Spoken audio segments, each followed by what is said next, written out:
রমাদানের এই বিষয়গুলো আপনার জানা উচিত। প্রশ্ন 1, রমজানে সেহরি করার বিধান কি?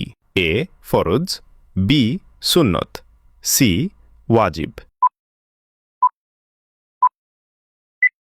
সঠিক উত্তরটি হবে অপশন বি সুন্নত। প্রশ্ন 2, রমজানে একটি ফরজ ইবাদত অন্য মাসে কতটি ফরজের সমান? এ 10টি, বি 70টি, সি 100টি। সঠিক উত্তরটি হবে অপশন বি 70টি। প্রশ্ন 3, ভুলবশত কিছু পানাহার করলে রোজা কি হয়?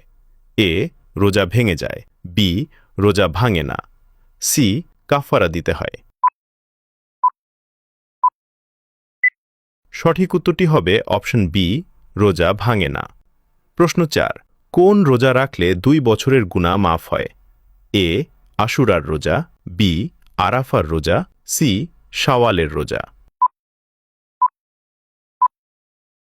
উত্তরটি জানার আগে এই হাদিসটা শুনুন। রাসূলুল্লাহ সাল্লাল্লাহু আলাইহি ওয়াসাল্লাম বলেছেন, তোমাদের মধ্যে সেই ব্যক্তি উত্তম যে ব্যক্তি নিজে ইলম শিখে এবং অন্যকে শেখায় বা শেখার জন্য আহ্বান করে। তাই ভালো জ্ঞান নিজে শিখুন ও অন্যকেও শেয়ার করে শেখার আহ্বান করুন। হয়তো এই একটি শেয়ারই আপনার জন্য সদকায়ে জারিয়া হয়ে যাবে ইনশাআল্লাহ। সঠিক উত্তরটি হবে অপশন বি আরাফার রোজা। আপনি কয়টি প্রশ্নের উত্তর দিতে পেরেছেন তা অবশ্যই কমেন্টে জানাবেন।